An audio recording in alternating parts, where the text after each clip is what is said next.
marche bien. On va espérer. Alors, est-ce que tu vois toujours l'écran? Ok, nickel.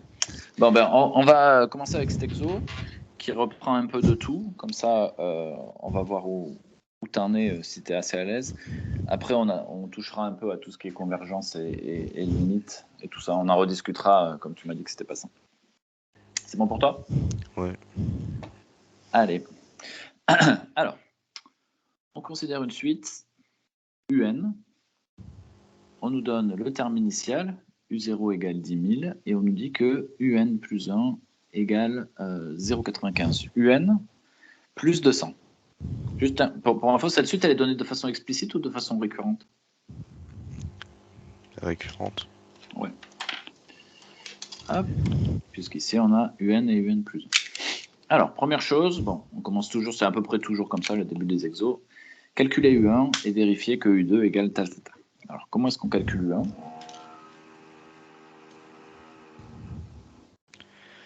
U1? On remplace UN par U0.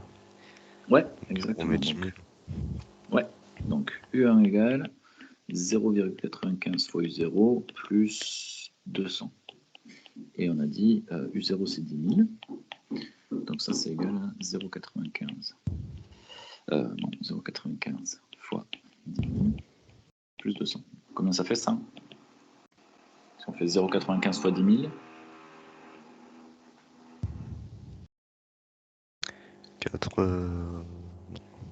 9500. Ouais, 9500 plus 200. Donc on arrive à 9700. 9700. Ok. Si on calcule maintenant U2, quel calcul je dois faire? 0,95 fois 9500 plus 200. Ouais, donc je peux mettre 9700. C'est bon, c'est ça? Ouais. Ok, alors celui-là, je te laisse le taper à la calculette parce que 0,95 fois 9700, c'est pas le plus simple. Et me dire combien tu trouves à la fin.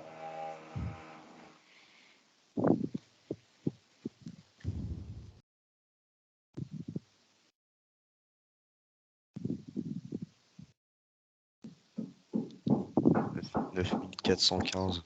Ouais, parfait. Ok, donc on va vérifier que c'était bien ce que nous avait demandé. Ça tombe bien. Vérifier que U2 égale 9415. Donc sur la première, bon, aucun problème ici. On calcule 1, on calcule U2. Alors, deuxième question, c'est du raisonnement par récurrence. Donc on veut démontrer, en utilisant un raisonnement par récurrence, que pour tout entier naturel n, on a UN qui est plus grand que 4000. D'accord, donc je vais reprendre les infos qu'on connaît et ce qu'on veut démontrer. Donc on a U0 égale 10 000, UN plus 1 qui est égal à 0,95, UN plus 200. Et nous, on veut montrer que UN est plus grand que 4000. Et on va faire ça par récurrence. Donc qu'est-ce qu'on doit commencer par faire? L'initialisation. Ouais, init. Et l'initialisation, ici, ça correspond à regarder quoi? Si la propriété est vraie. Ouais. Est-ce que c'est le cas? Ouais. Oui, parce que...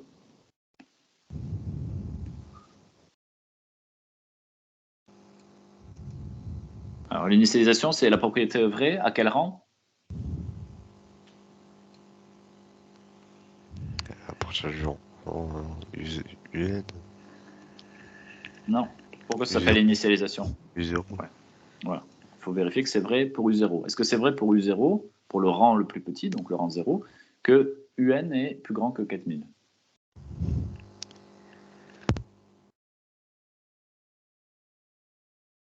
Est-ce que c'est vrai pour n égale 0 que UN est plus grand que 4000? Non. Ah. Pourquoi c'est pas vrai? Ouais, 0, ça fait 200, parce que 0,95 fois 0 plus 200. Non, non. Tu mixes deux trucs là. Là, tu fais comme si UN c'était 0. Ici, c'est UN. Et nous, ce qui nous intéresse, c'est Donc ça, c'est la propriété au rang n. Et l'initialisation, c'est regarder la propriété au rang le plus petit. Donc ici, le rang 0. Donc ici, ça correspond à quoi le rang 0? La propriété au rang 0.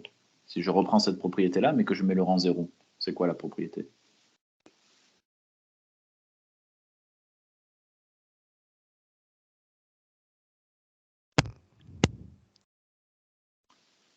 Ça doit être supérieur à 4000.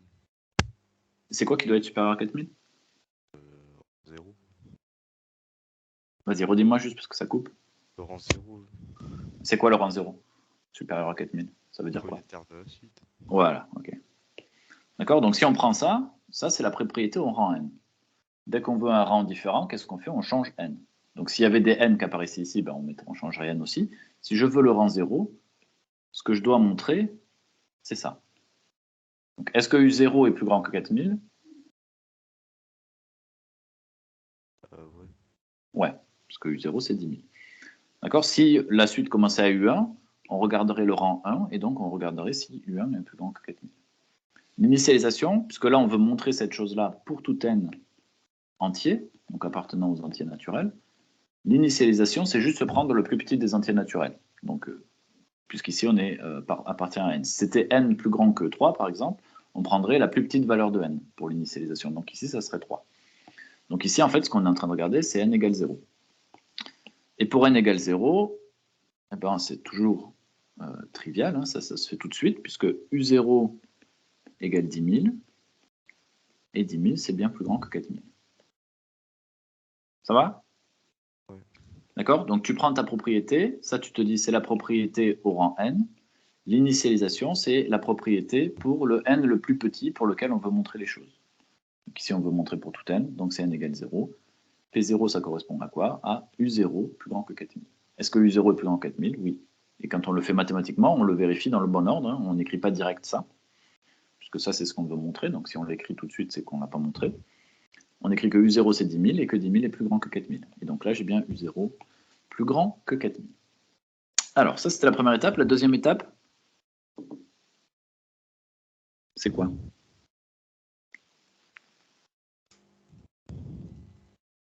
L'étape d'hérédité. Ouais, c'est ça, hérédité. Alors à quoi ça correspond l'hérédité? Qu'est-ce qu'on va vouloir faire?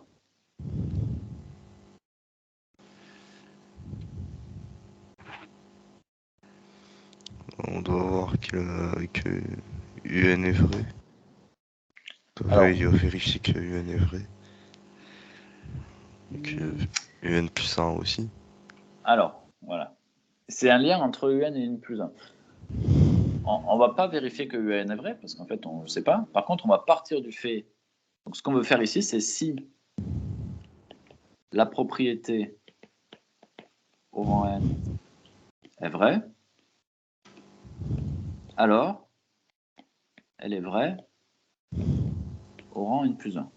Donc ça, c'est le truc général. Hein. C'est toujours ça. Dès qu'on veut faire l'hérédité, c'est on considère que la propriété est vraie au rang n. Donc, on ne sait pas si c'est vrai ou pas, mais on considère que c'est vrai. Et on part de ça et on veut montrer qu'elle est vraie au rang n plus 1. Donc ici, on va partir du fait que, donc on considère que UN est supérieur à 4000. Donc là, je pars du fait que je prends ma propriété, je dis, bon, ben ça, je vais dire que cette propriété, elle est vraie. Et mon job, c'est de montrer qu'elle est vraie au rang n plus 1. Ça veut dire que je vais vouloir montrer quoi? Qu'est-ce que ça veut dire qu'elle est vraie au rang n plus 1?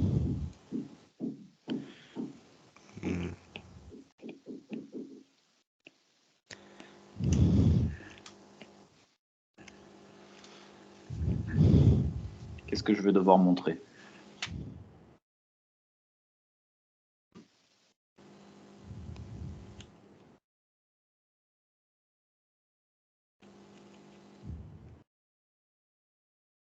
À quoi ça correspond la propriété, cette propriété-là au rang n plus 1?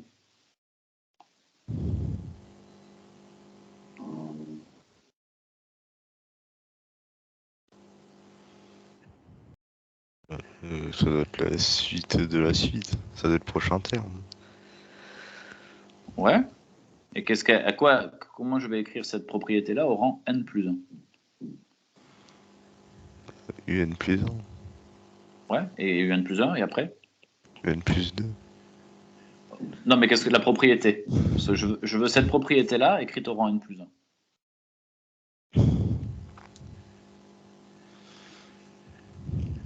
Qu'est-ce que je dois dire de UN plus 1? Si cette propriété est vraie au rang N plus 1, qu'est-ce que je peux Elle est dire de supérieure. Ah, UN. non. Là, tu dis qu'elle est croissante. C'est autre chose.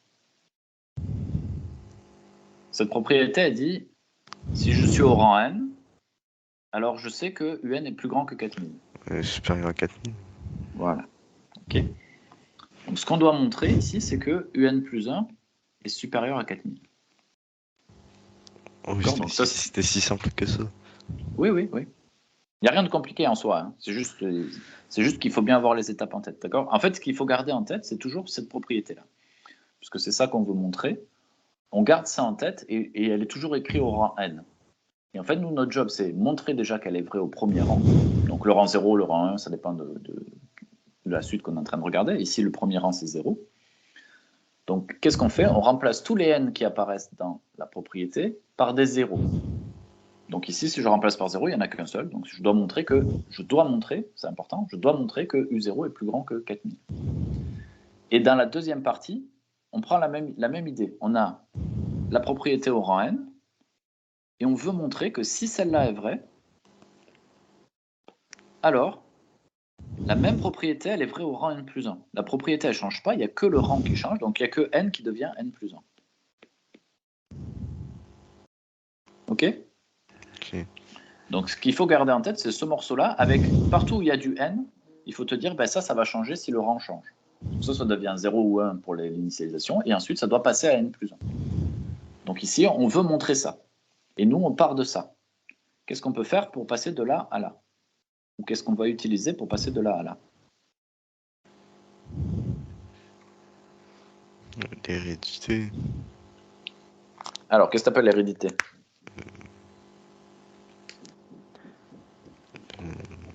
UN plus 1.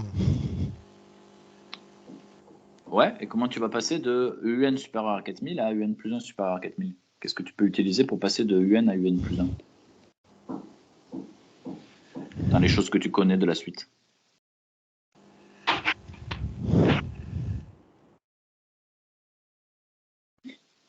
Plus généralement, qu'est-ce qui te permet de passer de UN à UN plus 1 dans une suite? La suite, elle est définie ici. Qu'est-ce qui te permet? J'utilise le VN plus 1 qu'on nous a donné. Ouais, c'est-à-dire, comment ça s'appelle ça? Et Sa formule de récurrence.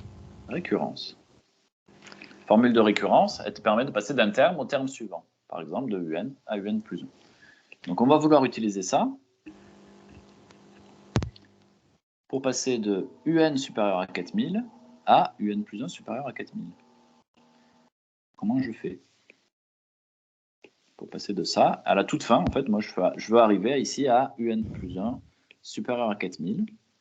Et je veux avoir fait mes différentes étapes ici pour montrer que j'arrivais bien à ça.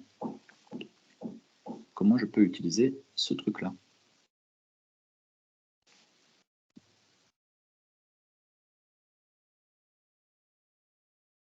je fais 0,95 fois UN plus 200 supérieur à 4000. Ah, est-ce que c'est vrai ça? Là, tu m'as rien montré. Là, tu m'as réécrit ça. Bon, on remplace UN.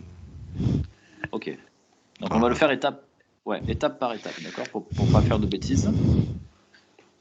Ça, c'est ce qu'on sait. Donc, on va pouvoir dire quelque chose sur 0,95 UN. Qu'est-ce que je peux dire de 0,95 fois UN? C'est plus grand que quoi? Que 4000. Non. Que 200. Non. Que UN. Ça marche jamais de deviner. UN plus 1. Non. On part de ça. On a une inégalité ici. On va en déduire une nouvelle inégalité. comme si on avait une équation. Si tu avais UN égale 4000, à quoi serait égal 0,95 UN? 4000 fois 0,95. Exactement. Rien ne change avec les inégalités. Fois 4000. Donc une inégalité ou une équation, c'est la même chose. Sauf qu'à la place de l'égal, on a un signe de plus grand ou plus petit. Le seul moment où il y a une différence, c'est quand on multiplie ou divise par un nombre négatif. Parce qu'il faut changer le sens de l'inégalité. C'est le seul moment où ça change. Tout le reste du temps, on fait exactement la même chose. Donc si je fais une opération ici, je fais la même opération ici. Donc, ici, je multiplie par 0,95 parce que c'est ce que j'ai ici. Et donc, je vais multiplier à droite aussi. Donc là, je vais avoir 0,95 UN, plus grand que quoi? Ça fait combien ça, 0,95 fois 4000? 3800. Ouais. Donc 0,95 UN est plus grand que 3800. Et maintenant, qu'est-ce que je dois encore faire pour obtenir UN plus 1?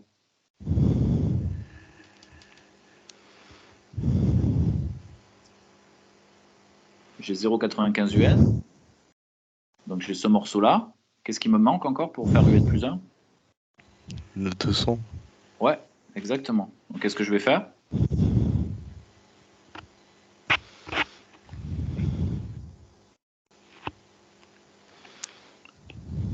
Qu'est-ce que je fais à partir de ça?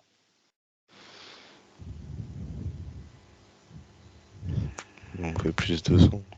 Ouais. Donc j'ai 0,95 des deux côtés, exactement. Plus 200 est plus grand que combien du coup? 4000. 4000. Et là, tu as fini.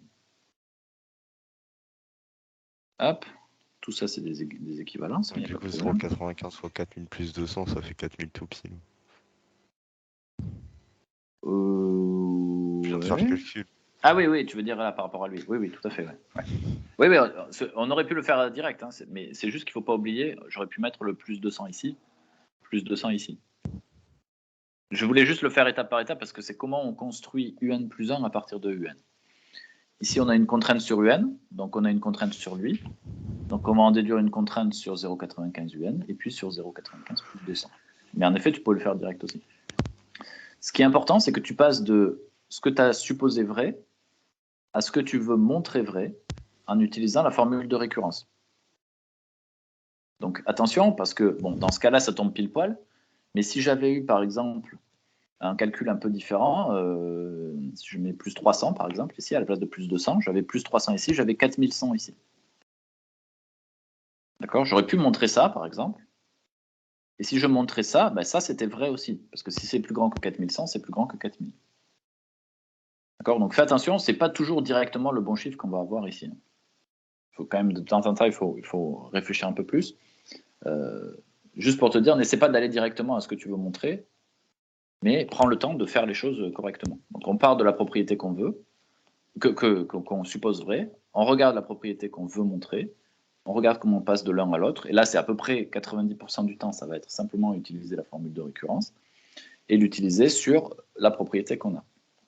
On a UN, donc on a 0,95 UN, donc on a 0,95 UN plus 200 qui est plus grand ici que 4000 puisque ça tombe juste, et donc UN plus 1 est plus grand que 4000. D'accord? Ce qu'on a montré là, c'est que si cette propriété elle est vraie à un certain rang, alors elle est vraie au rang d'après. C'est clair pour toi ça, c'est bon? Ouais. Ok. Donc au départ, ce qu'on a montré, c'est on a montré que c'était vrai au tout premier rang, et maintenant on vient de montrer que c'était vrai quand on passe d'un rang à l'autre. Donc si c'est vrai au tout premier rang et que c'est vrai quand on passe d'un rang à l'autre, ça va être vrai au rang 1, au rang 2, au rang 3, etc. Ça va être vrai partout. Certaines propriétés, on va savoir les montrer, on va savoir montrer qu'elles sont héréditaires, mais on ne va pas savoir montrer le démarrage. Donc dans ce cas-là, on pourra passer de l'un à l'autre, mais on ne pourra jamais démarrer, donc en fait, elle ne sera pas vraie.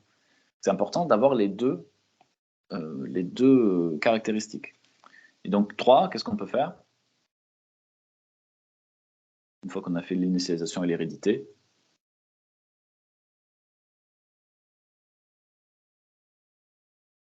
qu'est-ce qu'on peut dire de la propriété?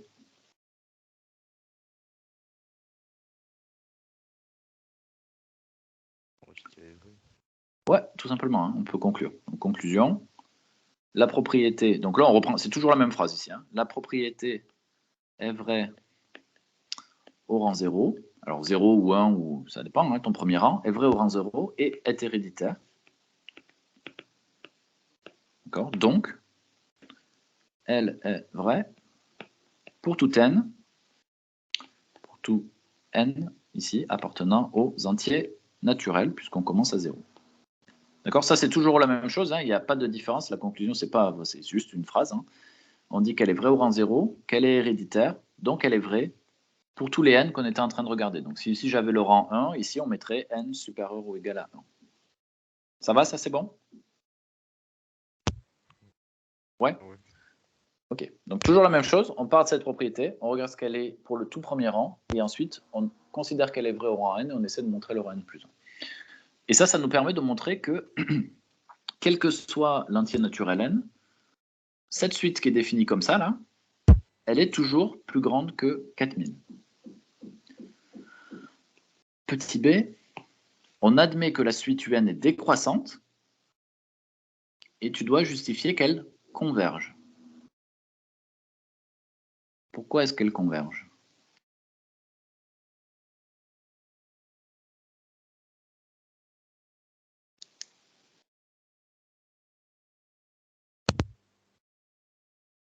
C'est en rapport avec les limites. Ouais, tout à fait, ça veut dire qu'elle a une limite, ça. Ça veut dire, c'est la même chose que de dire elle a une limite. Et pourquoi c'est vrai? Bon, on est question petit b dans la question 2, donc on va utiliser aussi la question petit a. Si on a ça, plus ça, pourquoi est-ce qu'elle converge?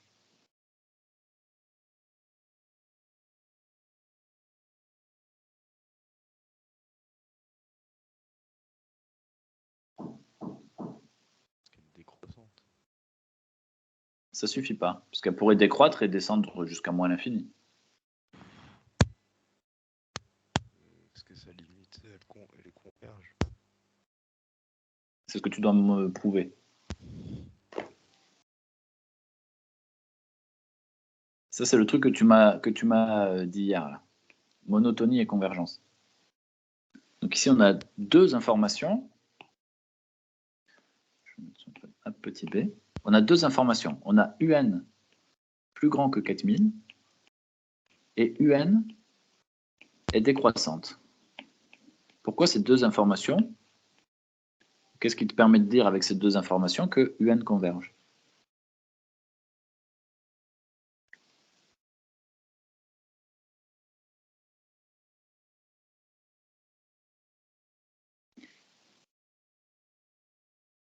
Comment on peut le dire ça? Ça veut dire, est-ce que tu as le terme qui va bien avec ça? On dit que un, elle est,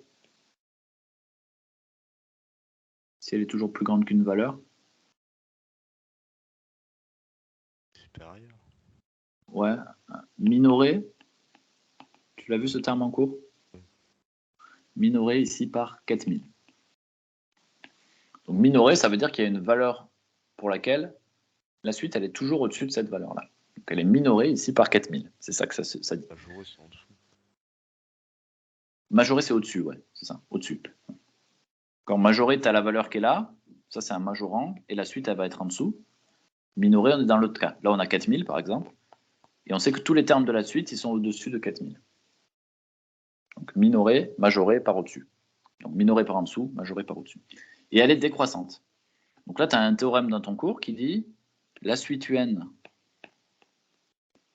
est minorée et décroissante, donc elles convergent. C'est tout. Alors, pourquoi c'est vrai ça? Parce que c'est quand même ça qui nous intéresse ici. Ok, je vais prendre la valeur 4000. Et j'ai dit, ma suite, elle est toujours plus grande que 4000. Donc si j'ai 0 qui est ici, je vais avoir U0, par exemple. Alors U0, c'était 10 000, donc on peut même le mettre, voilà. Lui, il est à 10 000. Et elle est décroissante et toujours plus grande. Donc si là j'ai 1, 2, je vais prendre U1.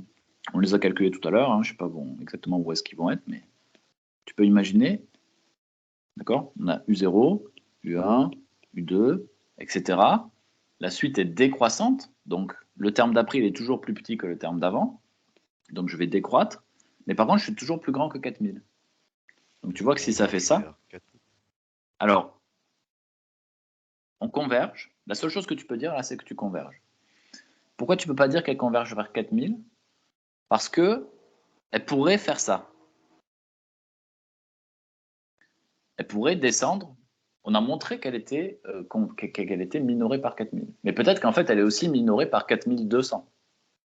Tu vois, là, on a juste réussi à montrer que c'était 4000. Mais peut-être qu'en réalité, ici, il y a 4124 ou 122. On ne peut pas savoir quel est le minorant optimal. Par contre, on sait que comme elle est minorée, dans le pire des cas, elle va converger vers 4000. Et peut-être qu'elle converge vers quelque chose de plus haut. Parce qu'elle pourrait descendre, et elle pourrait descendre comme ça, et puis s'arrêter là. Et là, on serait à 4200, par exemple. Elle serait quand même décroissante et quand même minorée par 4000. C'est pour ça que quand on utilise ce théorème, qui dit qu'elle est minorée et décroissante, on peut juste dire qu'elle converge. On ne peut pas dire vers combien elle converge. Ça va? Ouais. D'accord? Donc ça, c'est le sens minoré décroissant. Évidemment, on a exactement la même chose si on a majoré et croissant. Si j'avais une suite majorée par 4000, par exemple, qui commence ici, et qui est croissante, j'aurais exactement la même chose. C'est-à-dire que si elle est croissante, mais qu'elle est majorée, je ne peux pas dépasser cette ligne, je ne peux pas me retrouver ici. Comme je ne peux pas me retrouver là, je vais venir me coller, dans le pire des cas, je vais me coller sur la ligne 4000. Et peut-être que je me collerai avant. Ça va? Donc ici, hop, ce qu'on doit dire, simplement, te rappelle-toi, quand on te demande, alors ici on ne te demande pas la limite, si on regarde bien le truc, justifier qu'elle converge. Ça veut dire qu'on ne t'a pas demandé la limite ici. Si on ne le dit pas explicitement, il n'y a pas besoin. Donc en général, quand on ne te le dit pas explicitement, ce qu'il faut utiliser, c'est un de ces trucs-là. C'est de dire, elle est croissante et majorée, ou bien elle est décroissante et minorée. Ici, on a l'information décroissante juste avant, et l'information minorée, on l'a montré à les questions d'avant. Donc avec ces deux informations, on peut simplement dire qu'elles convergent. C'est bon pour toi? Du coup, on va continuer. Alors ça, c'est assez clair. Bon, ça, c'est du travail propre, chose habituelle qu'on va chercher à faire. Et ça aussi, c'est assez classique, c'est-à-dire qu'on va utiliser une deuxième suite construite à partir de la première, et on va étudier cette suite pour pouvoir en déduire des choses sur la première. Ça, c'est très classique dans les suites, dans les exos de suite. Donc, ce qu'on va faire, c'est pour tout entier naturel, on considère la suite Vn, et on définit Vn par Vn égale Un moins 4000. C'est bon pour toi? Si je veux calculer V0, à quoi est égal V0?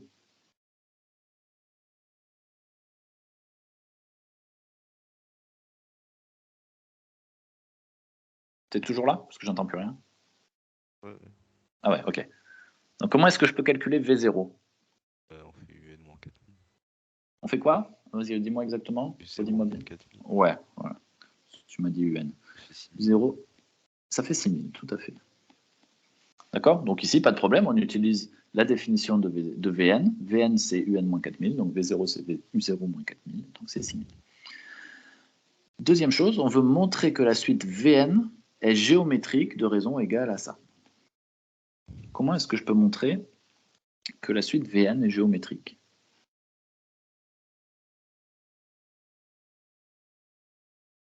Qu'est-ce que ça veut dire que la suite Vn est géométrique de raison 0,95? Est-ce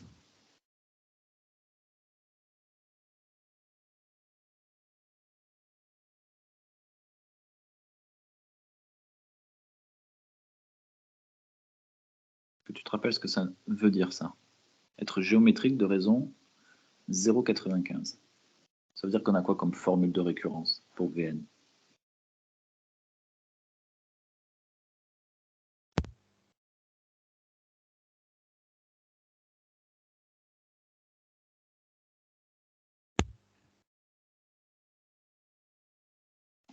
Tu te rappelles suite géométrique ou pas?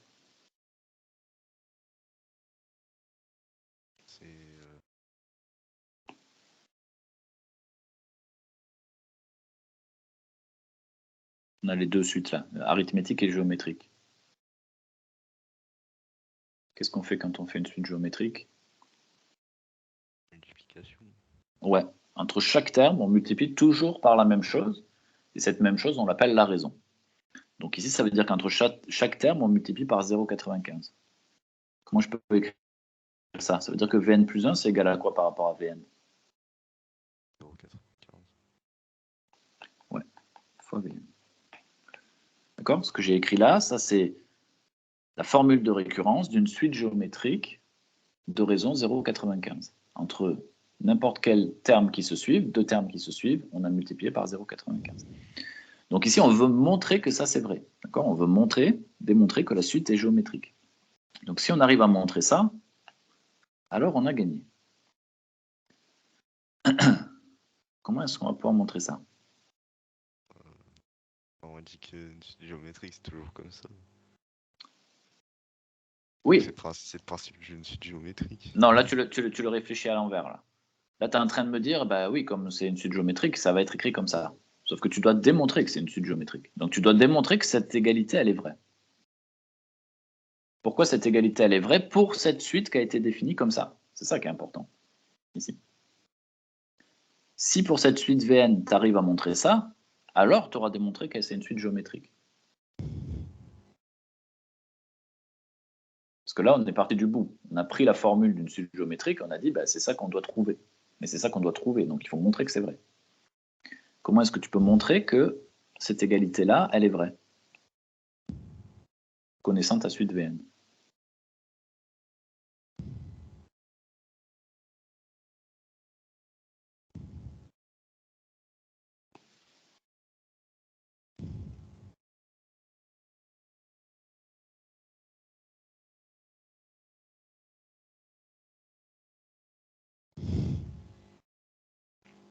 Je vais te le dire autrement.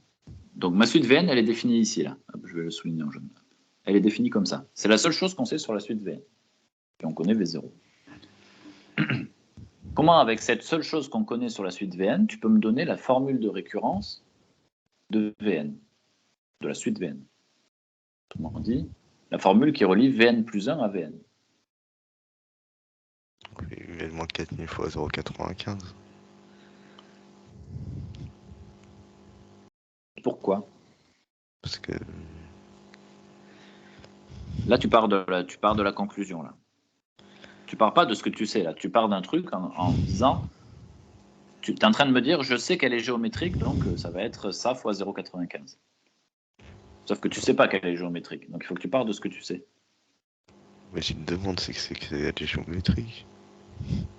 Oui, d'accord, mais si je te demande pourquoi... Enfin, comment dire? Si tu te demandes de démontrer quelque chose, si tu pars de la démonstration, tu vas forcément montrer que c'est vrai, puisque tu es parti du résultat. Et là, tu es en train de partir du résultat. Tu es en train de me dire, comme elle est géométrique, alors c'est vrai. Mais non, en fait, il faut que tu me montres qu'elle est géométrique d'abord. Donc il faut que tu utilises ce que tu sais. Les seules choses que tu sais, c'est ça, et ce que c'est UN. Il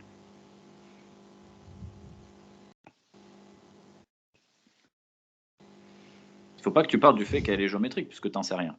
Tu dois le montrer. Donc la seule chose que tu sais, c'est Vn égale UN moins 4000. Et on connaît la suite UN. Donc U0 égale 10 000.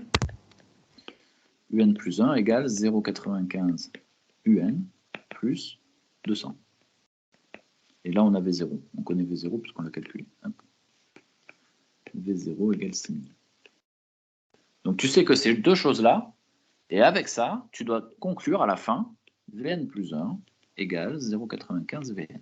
Mais à la fin, tu ne peux pas commencer par ça. C'est ce que tu dois montrer, ça. Alors comment est-ce que tu peux utiliser ces deux choses-là pour montrer ça?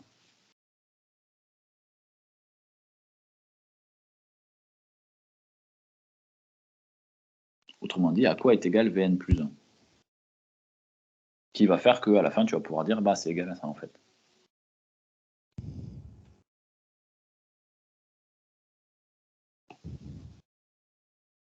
Qu'est-ce que tu peux me dire de Vn plus 1?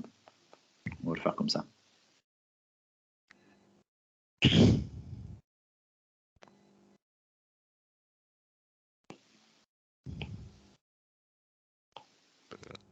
la suite.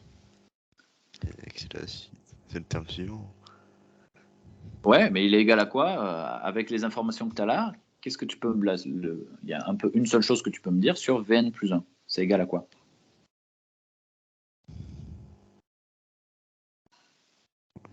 UN plus 1. Ouais, Juste Un plus 1? c'est 0,95 UN moins 4000 plus 200. Ouais, alors va pas. Non, non. Là, tu mixes deux choses. Tu fais comme si c'était Vn plus 1 dont tu me parlais. La seule chose que tu peux dire sur... Alors, le seul endroit où il y a du V, déjà, il n'y a pas de V ici. Donc ça, tu ne vas pas pouvoir l'utiliser. Commençons par là. Il n'y a pas de V. Tu ne peux rien me dire sur Vn plus 1 à partir de U. Il n'y a pas de V. Donc, à partir de ça, qu'est-ce que tu me dire la seule chose que tu peux me dire sur Vn plus 1? À quoi c'est égal?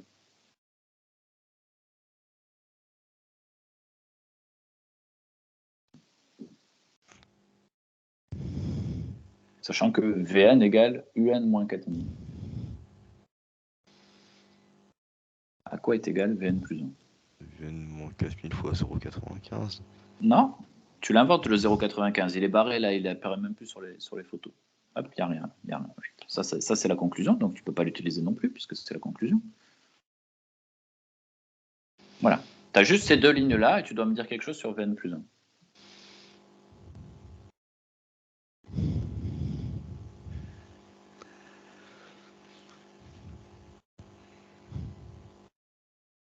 À quoi est égal V4, par exemple? Comment tu pourrais calculer V4? Le quatrième terme de la suite V.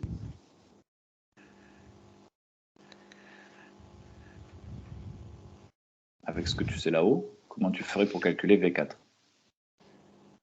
J'ai pas UN. Non, mais dis-moi avec le peu de choses que tu as, l'information qui est écrite en haut, comment tu calculerais V4? V4 moins 4000. D'accord. Si tu devais calculer U10, V10, pardon. V10, comment tu le calculerais? U10 moins 4000. Si tu dois calculer Vn plus 1.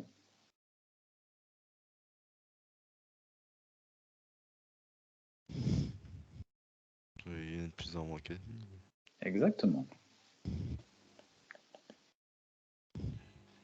La seule chose que tu peux dire ici, sur Vn plus 1 au démarrage en tout cas,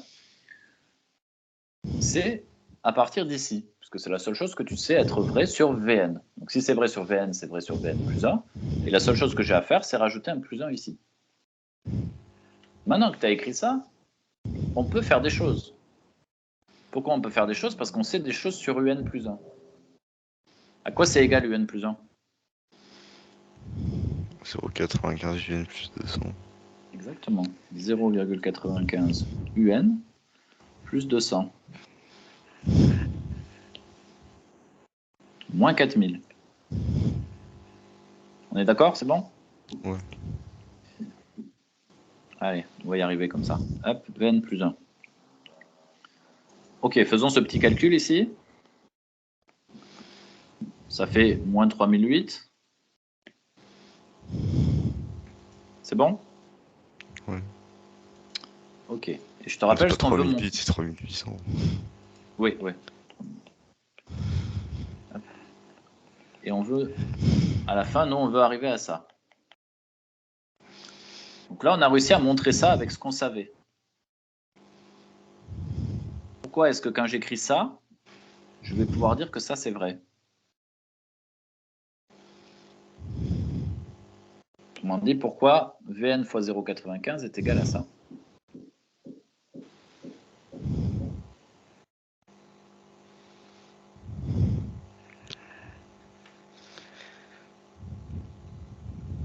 Parce que L'autre chose qu'on savait. Vn c'est égal à UN moins quelque chose. Ouais, Un moins 4000. Et donc, 0,95 Vn. Ça fait Vn plus 1. Ouais. Alors, ça fait 0,95 si je factorise par Un moins 4000. D'accord, si je développe ça, j'ai bien 0,95 UN moins 0,95 fois 4000. On l'a vu tout à l'heure, ça fait 3008. Ça va? Ouais. Et par définition de Vn c'est bien égal à ça. Donc ici, je viens de montrer que c'était égal à 0,95 fois Vn. Donc j'ai Vn plus 1 égale 0,95 Vn. Et ça, c'est la définition même, donc, d'une suite géométrique. La suite Vn est géométrique de raison 0,95. Mais encore une fois, on ne part pas de ça. Ça, c'est ce qu'on veut montrer. Donc on veut montrer que Vn plus 1 est égal à 0,95 Vn.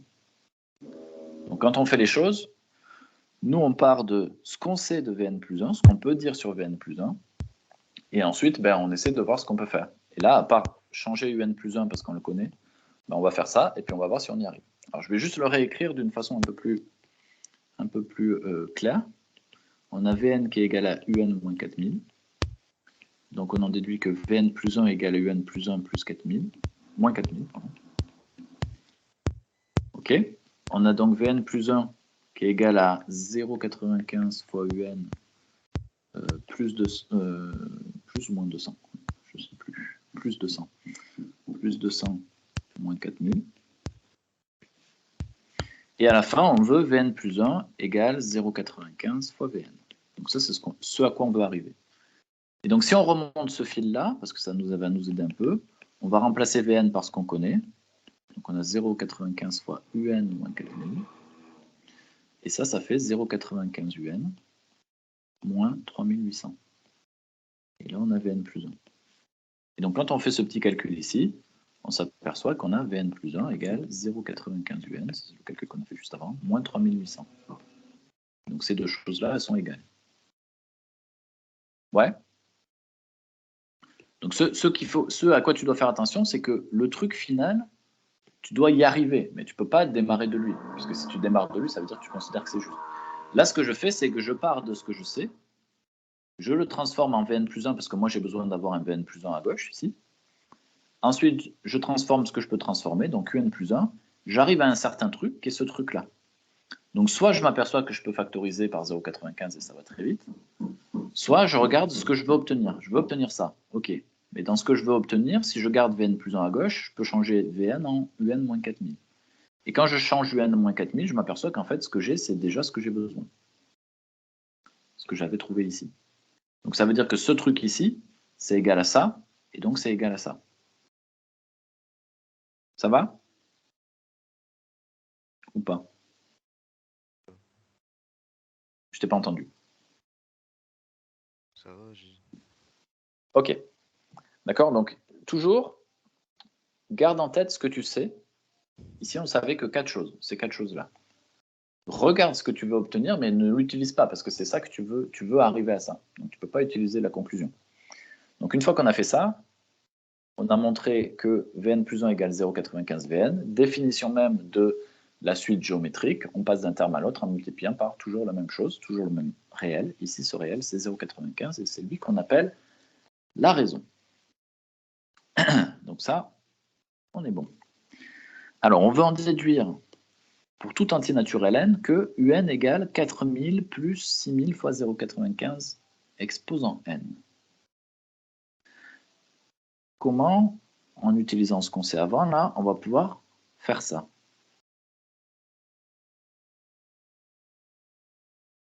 Ça, c'est une formule explicite ou de récurrence? explicite. Ouais, explicite. Jusqu'à maintenant, on a travaillé avec des formules de récurrence. Et on vient de montrer que la suite était géométrique de raison 0,95. Et on veut en déduire, donc on veut utiliser cette information pour écrire ce truc-là.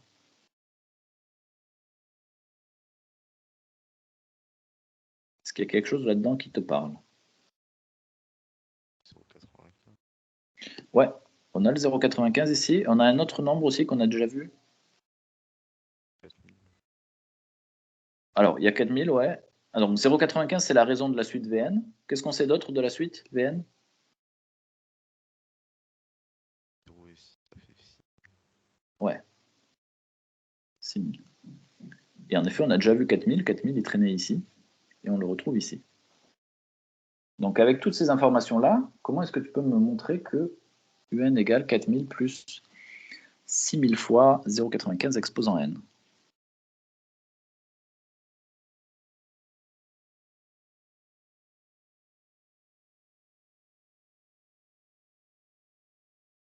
Est-ce que cette formule-là, elle te dit quelque chose?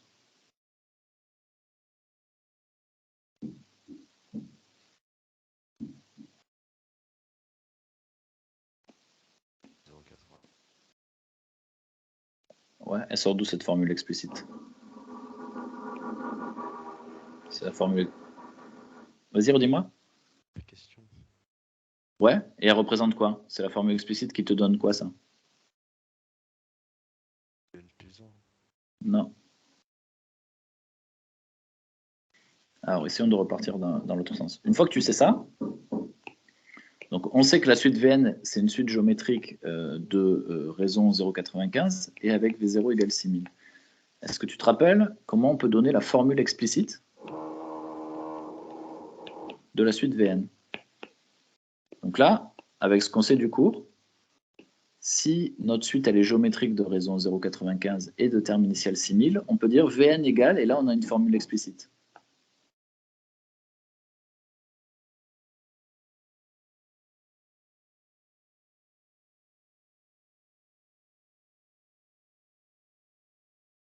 Tu avais eu le temps de lire les articles que je t'ai envoyés ou pas? Moi, j'ai pas tout lu. Ok, parce que ça, je le démontre dans l'article, ça, je le rappelle. Donc, quand on a une suite qui est géométrique, vas-y, dis-moi. J'avais vu une interro, alors je préfère réviser l'interro. Ouais, normal. C'est pas un reproche, hein, je te posais juste la question. Donc, quand on a une suite géométrique de raison 0,95 et de terme initial 6000, on peut dire que sa formule explicite, c'est le terme initial multiplié par la raison à l'exposant n.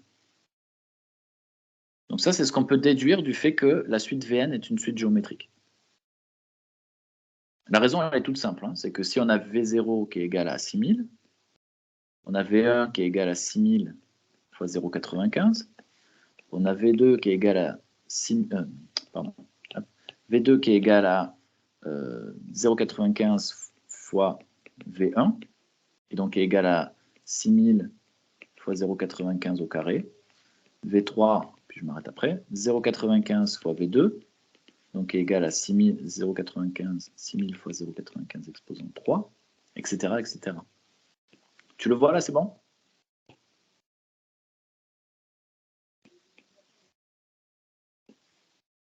Ouais? Je t'entends pas. J'ai pas de retour. J'ai dit oui. Ok.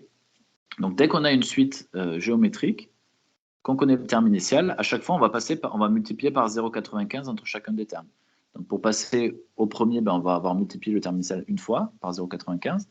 Et puis on va avoir fait 2 multiplications par 0,95 pour passer à V2 directement. Et puis 3 pour passer à V3. Donc pour passer à Vn, on va avoir fait n multiplications par 0,95. Donc une fois qu'on sait ça, en fait, on a quasiment tout fait. Parce que là, on a montré qu'elle était géométrique. Donc de ça, on en déduit que Vn égale 6000 fois 0,95 exposant n. Et comment je passe de ça hop, à ça? Autrement dit, de Vn à Un.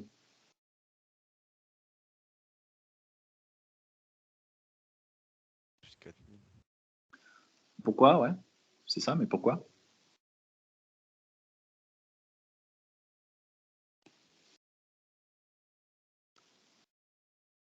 Qu'est-ce qui te dit que UN égale Vn plus 4000? Pourquoi c'est vrai ça? Parce que N, c'est 4000. Exactement. D'accord? Ça vient de là directement, comme Vn. Plus 4000 du côté de V. Exactement. Hop, on a Vn qui est défini, par définition, c'est Un moins 4000. Donc Vn plus 4000, c'est bien égal à Un. Donc Un égale Vn plus 4000, et on reprend la formule de Vn qu'on vient de voir juste avant. Donc c'est V0 fois la raison, donc 0,95 exposant n, plus 4000. Et V0, c'est 6000. Donc ici, on a directement ce qu'on voulait montrer. OK? Allez, dernière question. Quelle est la limite de la suite Vn? D'ailleurs, c'est bizarre que ce soit Vn. Bon, on peut regarder Vn. Donc Vn, elle est, je vais la remettre ici. Voilà. Quelle est la limite de cette suite? Donc qu'est-ce qu'on doit regarder pour regarder la limite de la suite? Qu'est-ce que je dois faire quand je veux regarder la limite? formule de limite. Pas besoin. Quelle est Ici, il n'y a pas besoin en tout cas, mais quelle est la logique qu'il y a derrière la limite? Qu'est-ce qu'on regarde en fait? Qu'est-ce qu'on est en train de regarder quand on regarde la limite de la suite Vn?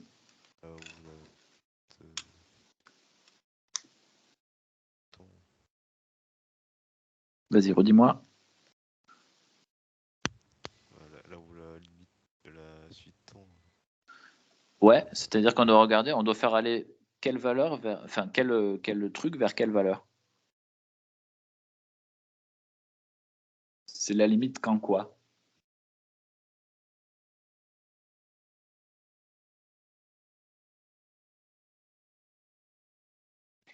Alors tu as raison, hein, c'est ça qu'on veut regarder. On veut regarder les valeurs de Vn et on veut savoir vers quoi tend Vn quand n tend vers. On regarde n qui va vers quelle valeur? Ouais, voilà, c'est ça que je vais essayer de te faire bien. D'accord, regarder la limite, ça veut dire ça. Hein. Ça reste la notion de base qu'il faut garder en tête. Ici, j'ai une formule explicite pour Vn.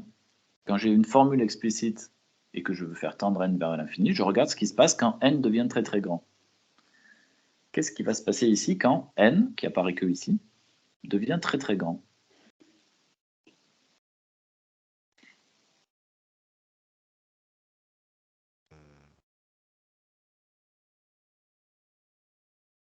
Vers plus non. Vers quoi ça va tendre ce truc-là? Alors ça tendrait vers 1 si on avait 1 ici. 0,95. Non. Ici on a quelque chose qui est plus petit que 1. C'est plus petit que 1 et je vais multiplier ça, je le multiplie n fois. Et puis je le multiplie de plus en plus. Donc je prends un truc plus petit que 1 que je multiplie, je multiplie, je multiplie, je multiplie.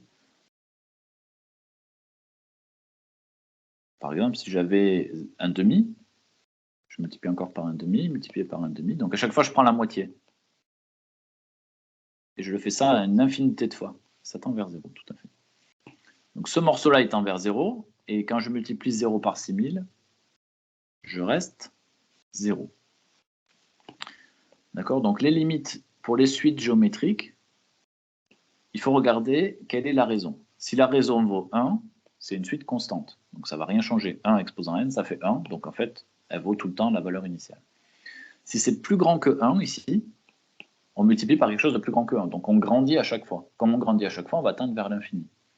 Si maintenant c'est plus petit que 1, et positif, hein, je parle qu'avec des nombres positifs ici, si c'est plus petit que 1, ça veut dire qu'à chaque fois que je multiplie par quelque chose de plus petit que 1, je diminue. Donc comme je diminue, ben, je vais finir par tendre vers 0, parce que je reste positif. Ça va?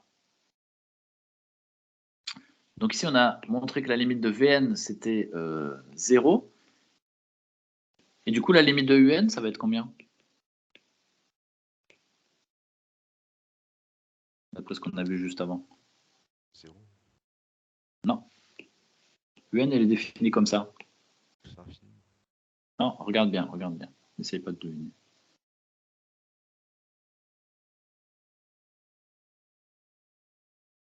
On a cette formule explicite pour Un. Et je veux savoir vers quoi ça tend quand n tend vers l'infini. N n'apparaît que ici.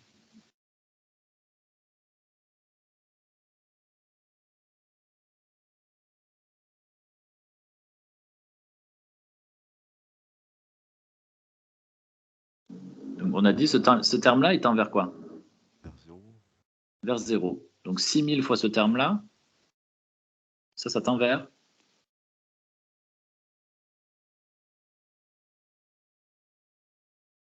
Tend vers 0. Il tend vers 0. Et donc, quand je regarde la formule entière, vers quoi je tends? 0. Non? C'est pas logique, là. 4000 plus 0.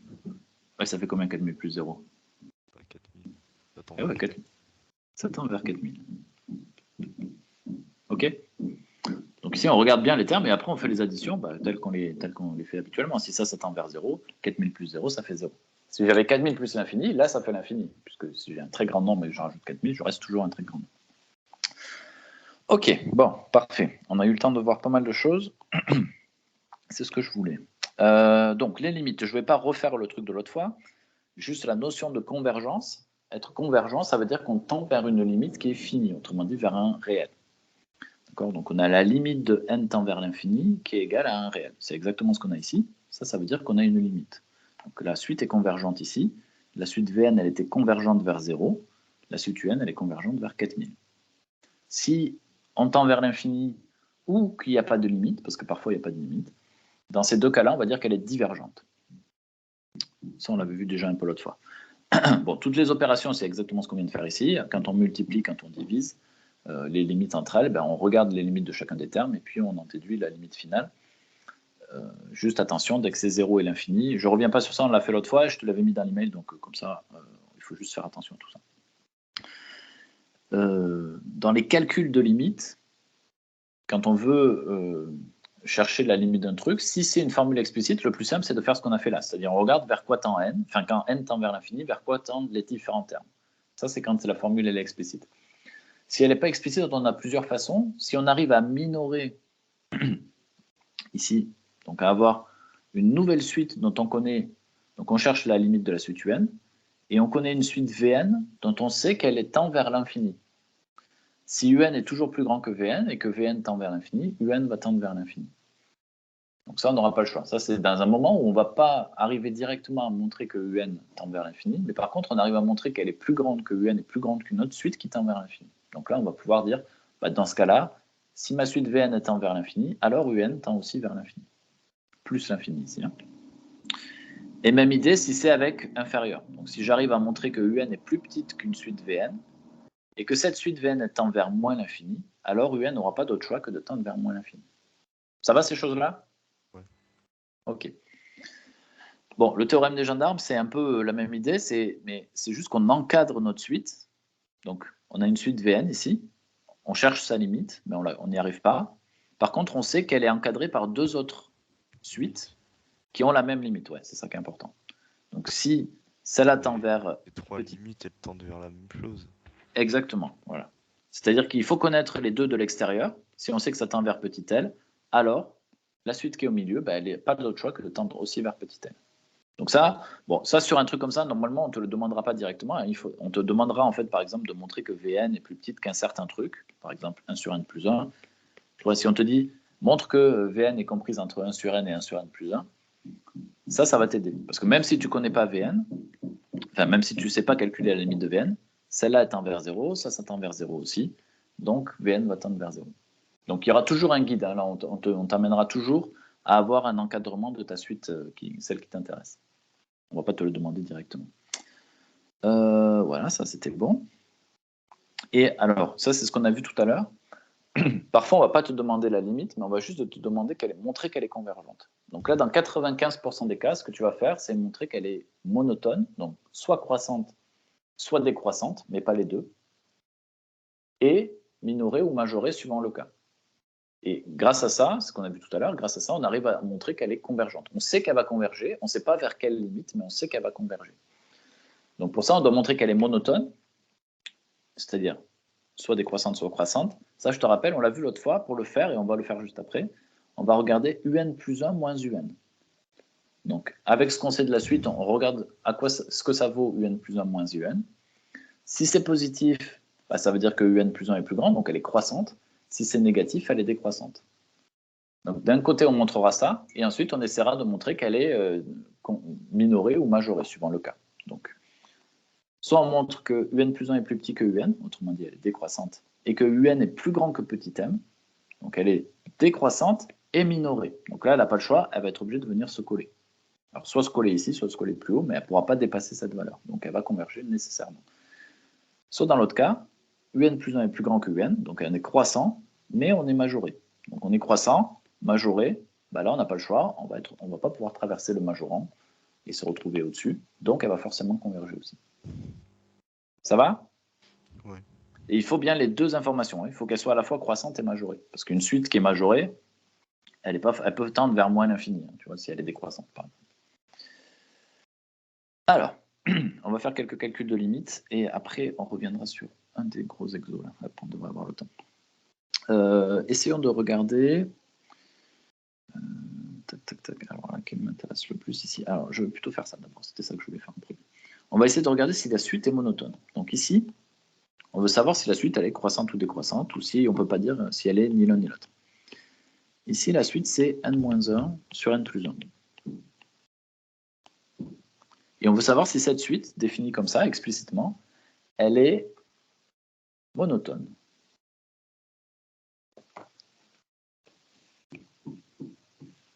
Donc on a dit on doit regarder un plus 1 moins un. À quoi c'est égal ça?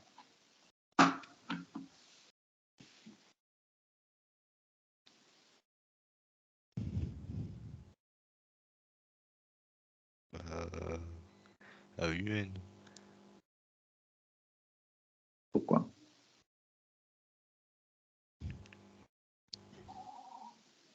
Parce que c'est le terme suivant. Donc si on le soustrait par UN, ça revient au même. Non. Alors si tu me dis ça, ça veut dire que un plus 1 égale 2un. Enfin, bon, on peut faire plein de trucs, mais ça va pas venir. Hop. Là, on veut regarder l'écart entre deux termes qui se suivent. Et la seule chose qu'on sait, c'est que un est égal à ça.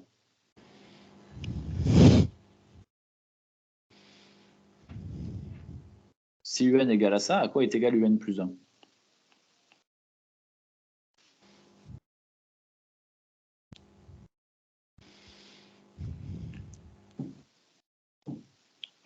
Tu ne sais que ça. Rien d'autre.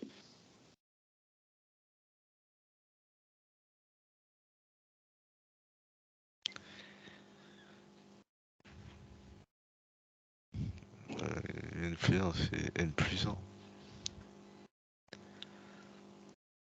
Non. Parce que sinon, un, ça serait n. N moins 1 sur N plus 1 plus 1. Non. Là, tu fais l'erreur que tu ne faisais pas au début. Là, ce que tu viens de me dire, c'est un plus 1. C'est pas la même chose que un plus 1.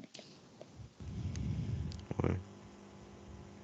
Alors vas-y, on va le faire tranquillement. Qu'est-ce que c'est U0?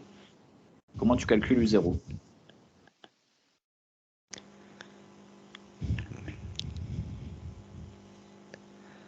Ouais.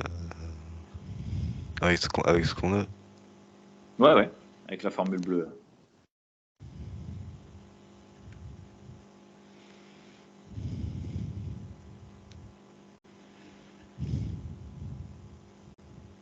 Si un c'est n-1 sur n plus 1, U0 c'est quoi? 0 moins 1 sur 0 plus 1. Ouais. U1 c'est quoi?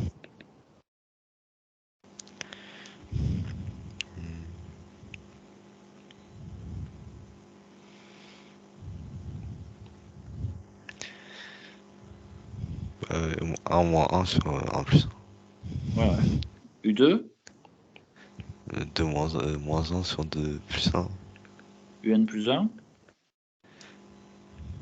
N plus 1 moins 1 sur N plus 1 moins plus 1.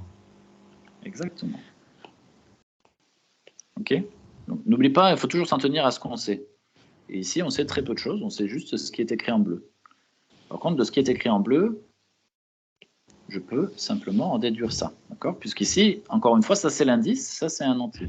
Dès que je change l'indice, j'ai juste à changer la valeur du bloc qui est ici.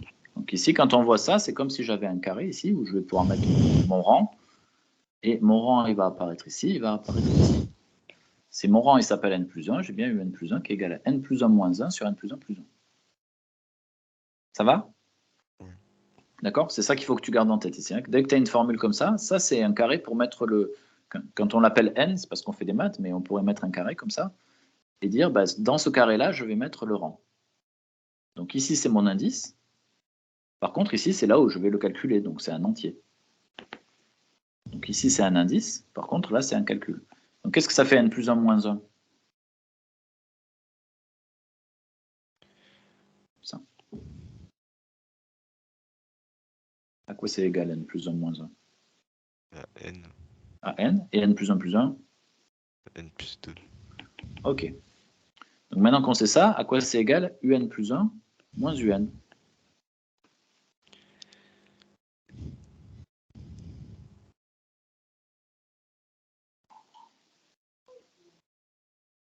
sans rien inventer, juste en utilisant ce qu'on a écrit ici.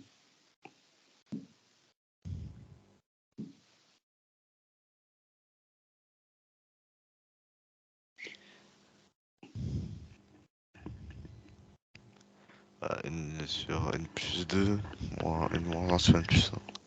Tout à fait. Et maintenant, comment je peux faire ce calcul? Donc, je te rappelle, le but, c'est de regarder la différence entre le terme d'après et le terme d'avant et de regarder si c'est positif ou négatif. Donc, le but, c'est de calculer ce machin, enfin, de regarder ça et d'arriver à faire quelque chose avec ça pour dire est-ce que c'est positif ou négatif. Donc, ici, on va sûrement mettre sur le même dénominateur déjà pour commencer, et puis après, on va regarder. Donc, comment je mets ces deux fractions au même dénominateur?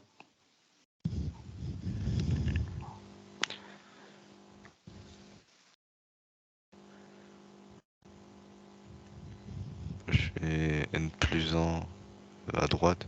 Enfin, j'ai plus 1 à droite. Ça fait Ah, on N. aimerait faire ça, là. Là, ça fait N T'aimerais sur N faire ça, plus là? 2. Ouais. Sauf que c'est pas vrai, ça. Parce que si j'ai 2 sur 3, c'est pas égal à 2 plus 1 sur 3 plus 1. Avec les fractions, ça marche pas, là. Il faut faire des multiplications par un truc. Ouais. Donc là, on a le droit de faire, par exemple, fois 2 sur 2 ou fois n sur n. Mais on n'a pas le droit de faire plus. Donc, quel est le dénominateur commun quand on a ça et ça comme Ah, là, on fait x2. On fait x2. Fois 2, ça va te donner 2n plus 2.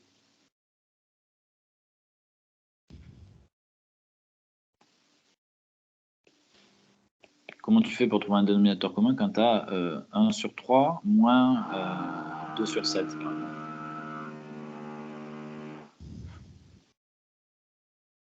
Comment tu fais pour trouver un dénominateur commun à ça?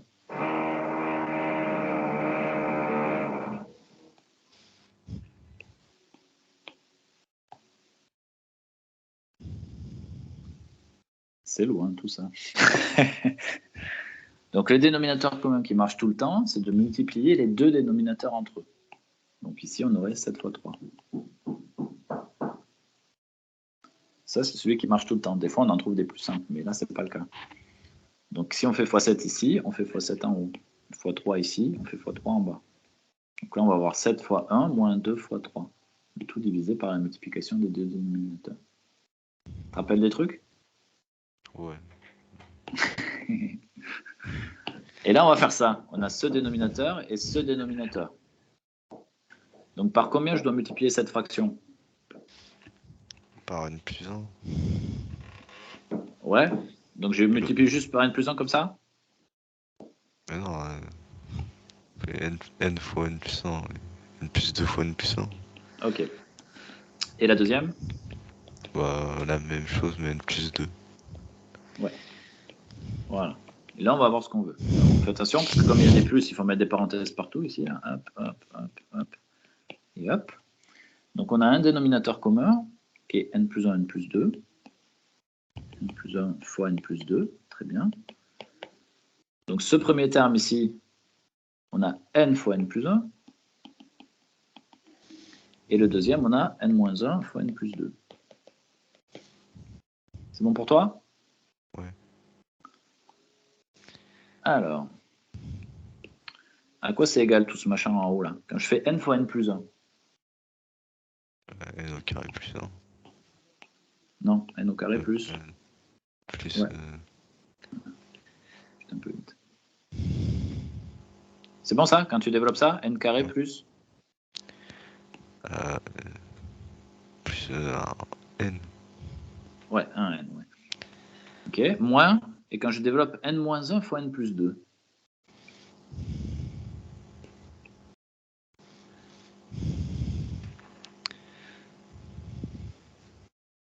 Comment je fais ce double développement? N au carré plus 2n moins n plus moins 2. Exactement, moins n moins 2. Tu as vu que j'ai gardé les parenthèses, parce qu'on a un moins devant, et qu'on ne veut pas faire de bêtises. Donc on garde ce moins, mais comme on garde ce moins, on est obligé de garder les parenthèses, parce qu'après on va faire sauter les parenthèses. Alors, justement, si je fais sauter les parenthèses, qu'est-ce que j'obtiens ici?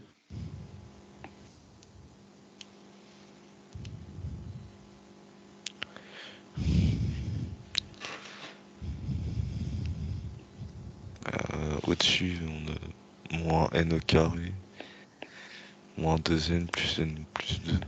C'est bien, nickel. Ok, et n plus 1, n plus 2, on va le garder comme ça pour l'instant. Ok, donc on fait le petit calcul ici. Combien il nous reste de n carré?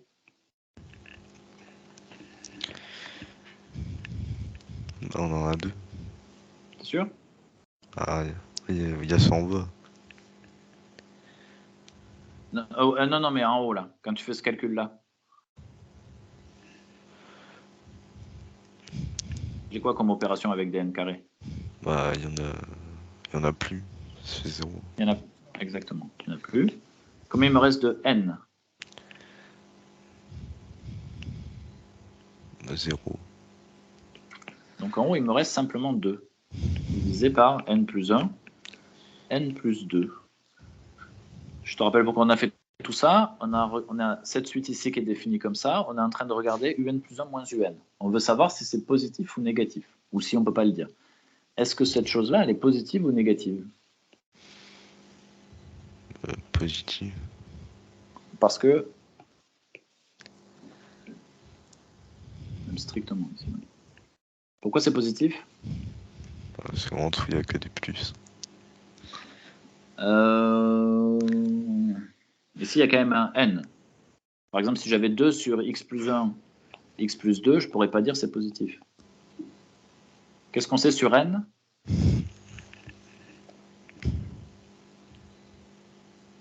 Qui est positif. Il est positif.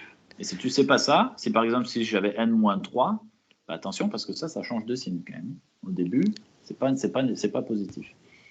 Ici, n est positif, donc n plus 1 est positif, n plus 2 est positif aussi, donc tout ça c'est positif.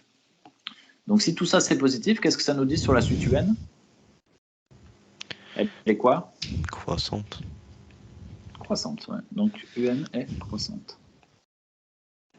D'accord? Donc les calculs ne sont jamais trop rigolos, mais l'idée c'est toujours la même. On part de un, on regarde ce que c'est un plus 1. On l'écrit pareil, bah, quand on a une formule explicite, on l'écrit explicitement aussi, et on fait la différence des deux. Et en faisant la différence des deux, on arrive à montrer si elle est monotone ou pas. Alors là, on va pas retourner tout ça.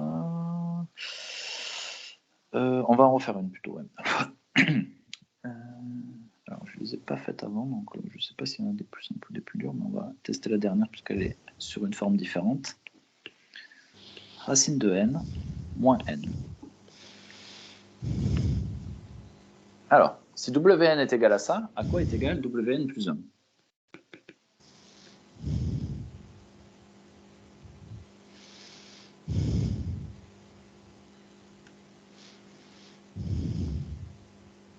En n'utilisant que ce que tu sais, c'est-à-dire cette phrase, cette ligne en bleu.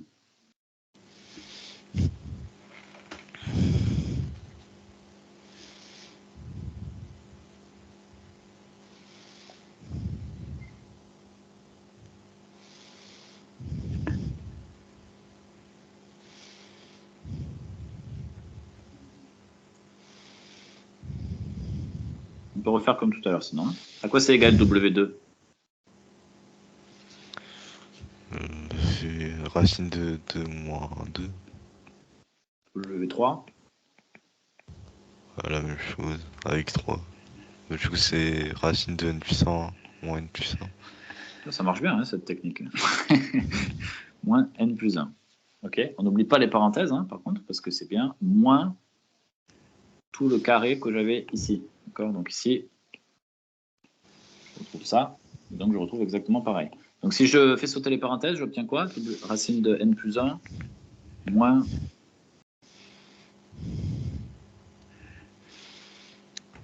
Moins n moins 1. Parfait. Ok. Et donc maintenant que j'ai Wn et Wn plus 1, bah, je peux regarder la différence des deux. Parce que c'est ça qui m'intéresse. À quoi c'est égal?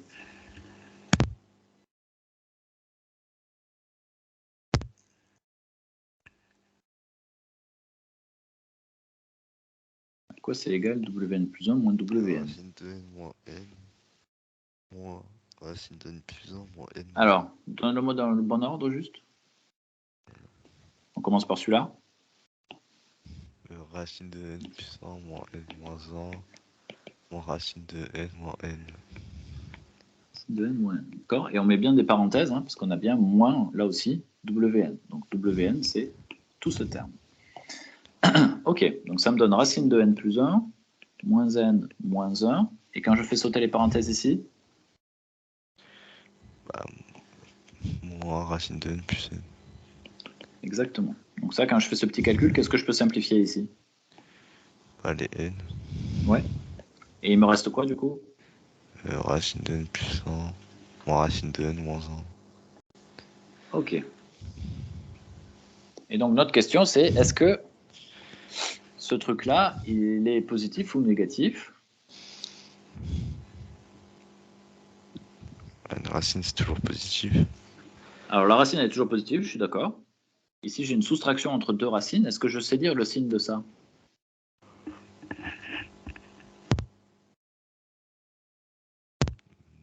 Non. On peut pas le dire. Si, ces deux-là, on va pouvoir le dire. Si j'ai racine de 3, est-ce qu'il est plus grand ou plus petit que racine de 2?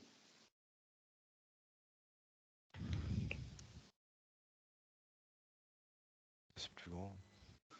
Ouais. Pareil avec racine de 7 et racine de 6. n plus 1, c'est toujours plus grand que n. Alors, il ne faut pas aller trop vite. Hop. Ça, c'est positif. Oui. D'accord, ça, c'est toujours positif ou nul. Ici, on enlève 1 quand même. Donc un truc qui est positif, s'il est plus petit que 1 et que j'enlève 1, il devient négatif. Donc il faut quand même faire attention à celui-là. Mais, à partir d'un certain rang, il est possible que ça fonctionne. Donc là, ce qu'on peut regarder, est-ce qu'on va arriver à faire ça facilement? Je vais juste essayer de voir. Est-ce qu'on peut comparer? Faisons un exemple. Si on prend racine de, je sais pas, un truc assez gros, 287, et racine de 286 du coup. Moins 1. Je vais prendre ça à la calculette. Évidemment, je ne fais pas ce genre de calcul de tête. 287 à la racine, moins 286 à la racine, ça fait 0,02, donc moins 1, ça devient négatif. Donc, tu vois, celui-là, il est positif, mais les racines, pour deux nombres qui sont très proches, elles sont rapidement très très proches, et plus proches que ça. Alors, comment est-ce qu'on va montrer? Donc, à mon avis, c'est toujours négatif, au moins à partir d'un certain rang. Comment on pourrait montrer ça? Ça ne doit pas être si compliqué que ça. Tac. Alors ça, c'est sûr, c'est positif. On va pas pouvoir dire grand-chose. Il doit y avoir... Ah ouais, il faut utiliser un truc. Alors, j'ai un truc en tête, mais ça ne doit pas être ça, parce que ça va être un peu compliqué. Attends, est-ce qu'on arrive? Parce que là, en gros, ce qu'on voudrait montrer, c'est que racine de n plus 1 moins racine de 1 de n est plus petit que 1. Autrement dit que racine de n plus 1 est plus petit que racine de n plus 1. Bon, ça c'est toujours vrai, mais alors comment je le montre facilement et sans me prendre trop la tête? Parce que si je passe ça au carré... Bon, on va pas y passer la nuit parce que ça n'a pas tellement d'intérêt. De racine de n plus 1. Et là on a n plus 1. Ouais, bon, ça marche tout le temps. Bon, ok, c'est démontrable, on te le ferait démontrer avec enfin, on te demanderait pas de le montrer directement dans tous les cas. Ce qui m'intéresse plus ici, c'est la logique qu'on utilise, hein, d'accord? On part d'une suite, on connaît sa suite, on connaît sa formule explicite, on en déduit la formule explicite pour le terme suivant, donc Wn plus 1. Donc, si tu n'arrives pas à le faire direct, refais exactement ce qu'on a fait tout à l'heure, par exemple W2, W3, tu vas voir ce qui change quand tu changes l'indice, et donc tu changes ton indice n en n plus 1 à la place de le changer en 2 et 3. Comme ça, il n'y a pas de problème, ça se voit direct, tu sais exactement ce qui va changer, tu le remplaces. Et ensuite, on fait la soustraction des deux. Donc on essaie de réduire au maximum ce calcul et à la fin, il nous reste quelque chose à étudier. Alors, ce truc-là, on pourrait l'étudier. On peut le démontrer, ça se démontre, mais c'est quand même pas super rigolo, donc ça n'a pas tellement d'intérêt ici. Mais on pourrait démontrer que c'est négatif. Comme c'est négatif, on peut en déduire que la suite Vn est décroissante. Donc sur un exo où toi on te demande de montrer un truc, évidemment on te filera un coup de main pour montrer que ça c'est négatif. Ça va? Ouais. Ça va pour la logique de la monotonie. Donc dès qu'on veut étudier si elle est croissante ou décroissante, on étudie un plus 1 moins un. Donc on essaie d'écrire un plus 1 moins un. Alors si on a une formule récurrente, par exemple si on me dit un plus 1 égale un moins 2n plus 3, donc ici je ne vais pas m'embêter à réécrire un plus 1 puisqu'il est déjà là. Donc si j'ai ça, à quoi c'est égal un plus 1 moins un?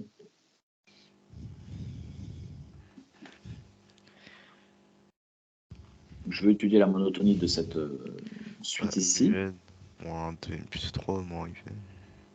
Ouais, et ça vaut quoi toi du coup? 2n plus 3. Ouais, non, alors, moins 2n plus 3. Ouais, exactement, n'oublie pas le truc. Moins 2n plus 3. Et ça a quel signe?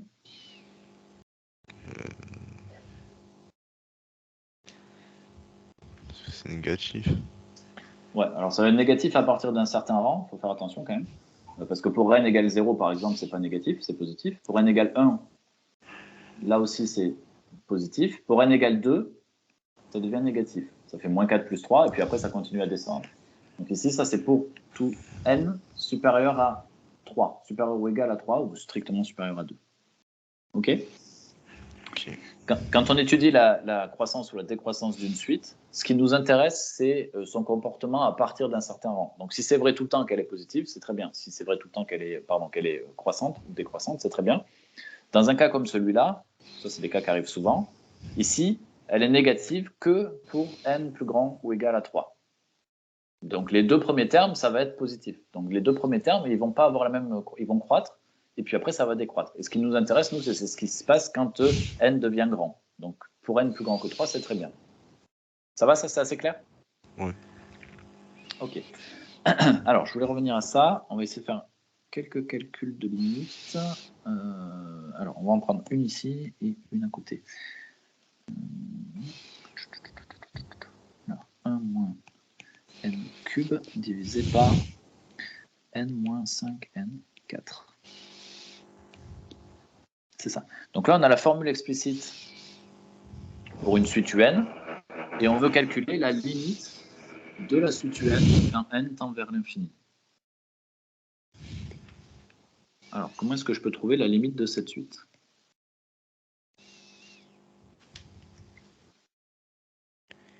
Avec la formule. Ouais, c'est-à-dire, vas-y.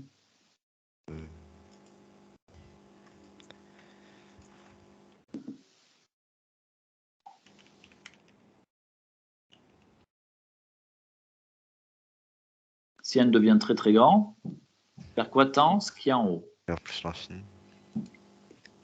Alors, si n devient plus infini, n au cube, ça devient plus infini, ouais. Et moins n au cube? Moins l'infini. Moins l'infini. Si je fais 1 moins n au cube,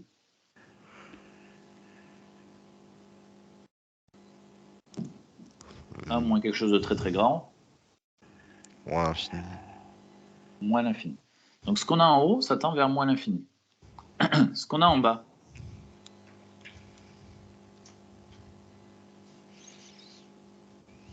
Plus l'infini.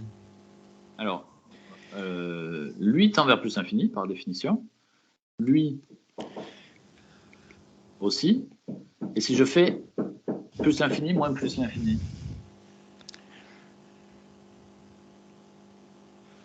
Est-ce que je peux dire vers quoi ça tend, ça? Vers 0. Non, on ne peut pas le dire. Parce que c'est pas toujours vrai. Ça tend vers rien. Non, ça peut tendre vers plus infini, vers 0, vers 2, ça peut tendre vers à peu près tout. Alors ici, ça va tendre vers moins l'infini, parce que celui qui prend le dessus, c'est lui. Mais on ne peut pas le faire directement. Donc dès qu'on a quelque chose comme ça, bon, on va avoir l'infini sur l'infini. Ça aussi, c'est une forme indéterminée, on ne peut pas dire directement. Donc ce qu'on fait dès qu'on a une division de deux trucs qui font apparaître des puissances de n, si on factorise par le plus haut degré, en haut et en bas. Donc, je prends UN, le plus haut degré en haut, c'est N3. Si je factorise par N au cube, qu'est-ce que je dois mettre dans ma parenthèse pour obtenir ça?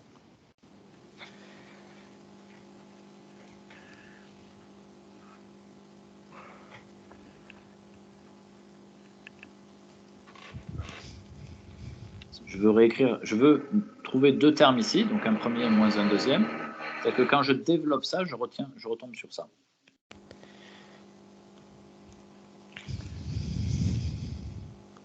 Pas de n plus l'infini. Enfin, au-dessus du n, c'est plus l'infini. Non, non, non. Pour l'instant, je ne veux pas travailler en limite. Je veux vraiment juste réécrire ce truc-là. Donc la question, c'est par quoi je dois multiplier n au cube pour retomber sur 1 et par quoi je dois multiplier n au cube pour retomber sur n au cube.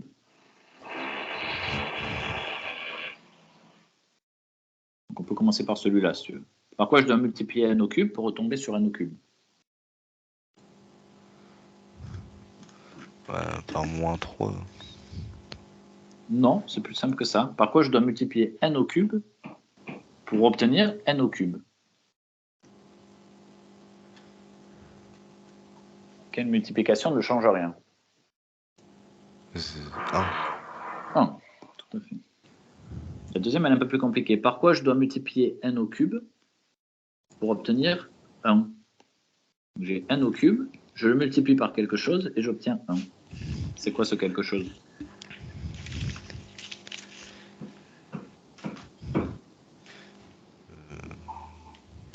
Euh, 0. Non, ça ferait 0. Non. C'est une fraction. 2 sur 1. Si j'avais 2 sur 1, sur... ça ferait juste... De quoi?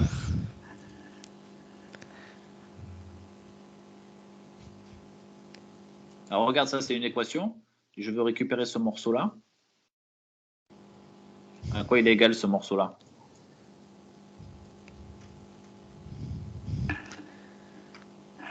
Il était multiplié par n au cube et je veux le récupérer.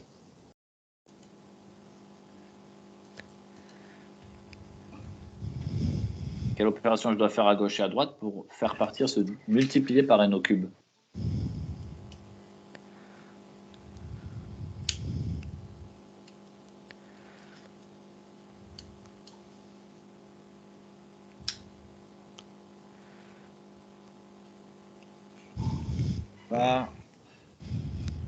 Par n au cube. 1 sur...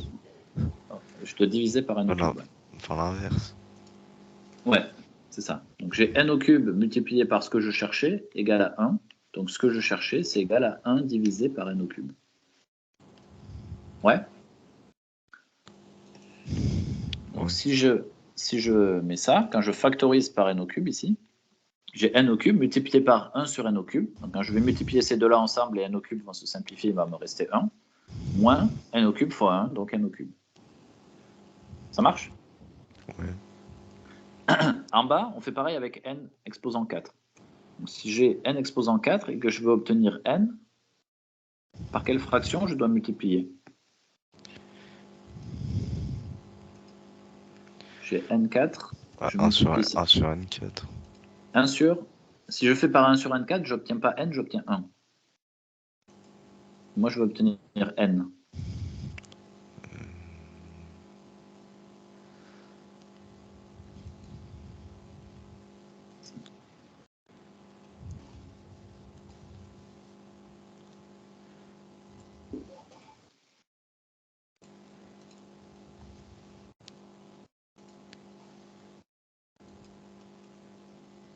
Alors, si on fait cette équation ici, mon inconnu, c'est le rond. Hein.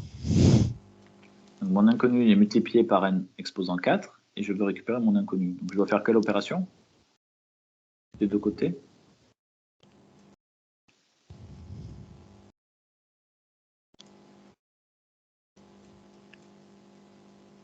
Si ici, j'ai une multiplication par n4, quelle opération va me permettre d'enlever cette multiplication? Par 0. Non, non, non, non. Si j'ai multiplié par 2 et que je veux faire disparaître que je veux passer de 2x à x. Je fais quelle opération? Moins 2. Non, divisé par 2. Divisé par 2, parce que l'opération, c'est une multiplication. L'opération inverse de la multiplication, c'est la division. Ici, je veux faire disparaître un multiplié par n exposant 4, donc je vais diviser par n exposant 4 des deux côtés. Ici, ça va se simplifier, il va me rester ce qui m'intéressait. Et de l'autre côté, je vais avoir n sur n4. Et ça, c'est égal à 1 sur combien?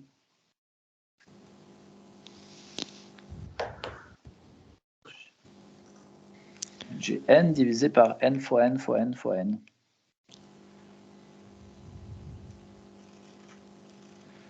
Donc ça, c'est aussi égal à quoi? 1 sur combien? Sur 1 fois 1 fois 1 fois 1. Bah, 1 sur 1. Non, c'est des... Ouais, c'est des n, j'écris mal, mais quand même. Quand tu simplifies, tu peux pas tout simplifier ici. Tu peux simplifier qu'une seule multiplication. Donc là, il reste 1, et en bas, il reste... n fois n fois n. Ouais, donc n au cube. Quand je vais multiplier n exposant 4 par 1 sur n au cube, je vais obtenir n. Donc c'est ce que j'avais besoin ici. Donc là, j'ai 1 sur n au cube. Quand je multiplie ces deux-là, j'ai n4 divisé par n3. Ça vaut n. C'était bien ce que je cherchais.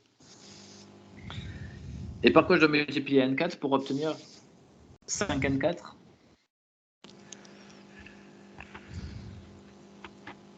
Par 5. Par 5. Ok, on a fait le boulot le plus difficile ici. On va pouvoir finir le calcul de notre limite. Alors, ça marche tout le temps dès que tu as un truc avec des exposants de n en haut, un truc avec des exposants de n en bas. Tu factorises par le plus haut degré, donc une fois que tu as appris à le faire, ça se déroule raisonnablement bien. Ça, n3 divisé par n4, on l'a vu juste avant, donc je simplifie par n3, il me reste 1 sur n. Le tout multiplié par 1 sur n3, moins 1, divisé par 1 sur n3, moins 5. Ouais? Ouais. Si n tend vers l'infini, n au cube, il tend vers l'infini aussi, donc il devient très très grand. Qu'est-ce qui se passe pour 1 sur n au cube? Il tend vers quoi, lui? Plus l'infini. Pourquoi?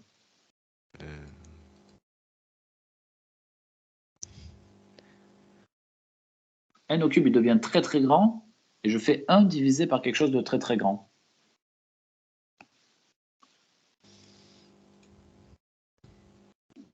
Divisé par quelque chose de très très grand, positif.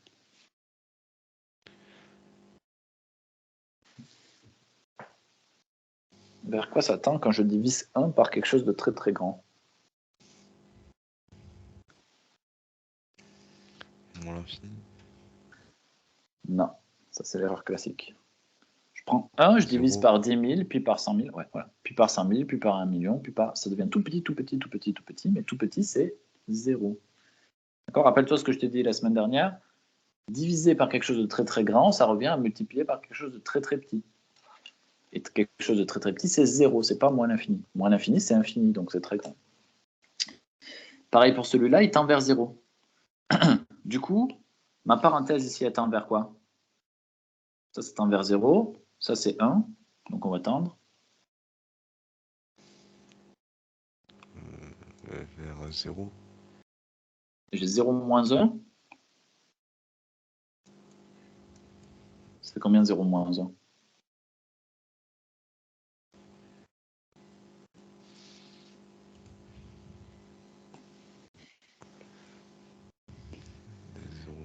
Bah, moins. Ouais, moins 1.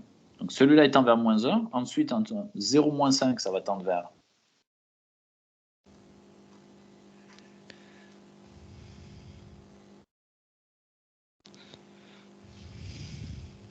0 moins 5, il va tendre vers quoi?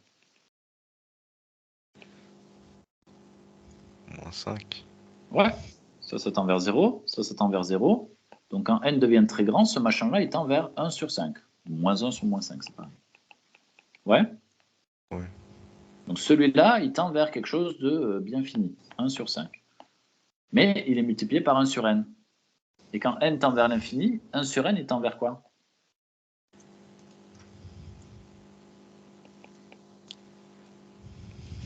Sur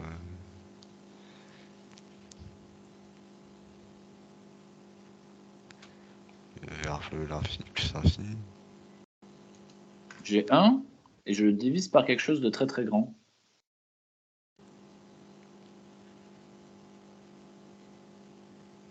10 000, 100 000, 1 million.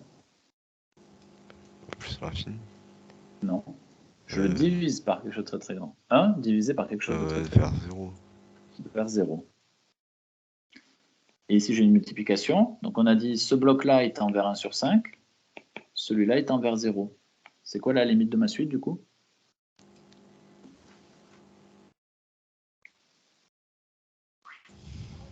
0. 0. Ici, ça fait 0. En fait, ce que tu peux regarder, pour le faire beaucoup plus simplement, mais ça, c'est la démonstration mathématique. Si on regarde ça et ça, ce qui va nous intéresser dans quelque chose comme ça, où on n'a que comme un polynôme en n ici, ce qui nous intéresse, c'est le plus haut degré. Le reste, il va disparaître quand n devient plus infini. Donc ça, on s'en fout, et ça, on s'en fout en fait.